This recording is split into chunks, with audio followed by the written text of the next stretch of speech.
Daniil Medvedev lost out to Alexander Bublik in the Hala Open final. Daniil Medvedev hopes that his Hala Open conqueror, Alexander Bublik, is handed a nightmare draw at Wimbledon. Bublik has been surging up the world rankings with a string of impressive tournament results, making him a competitor other top players will desperately want to avoid at SW19 this summer. Bublik won the ATP Challenger Torino in May and followed that up with a run to the quarterfinals of the French Open.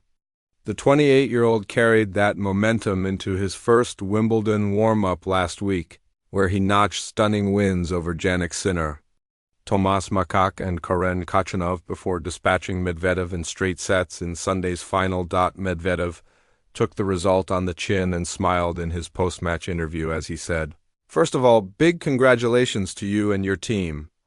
I hope you're in Carlos Alcaraz's side of the draw at Wimbledon. Please, Carlos or Jannik's side of the draw at Wimbledon. It may take one of the big guns to get rid of Bublik given his recent run of form."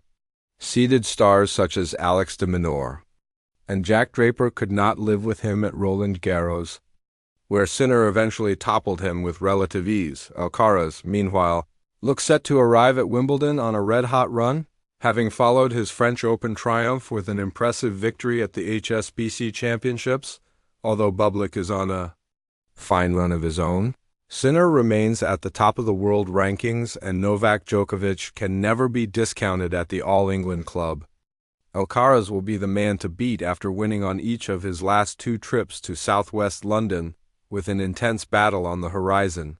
Bublik took the chance to savor his Hala Open victory at the weekend, his first ATP Tour triumph since February last year. "It's tough to speak, he said.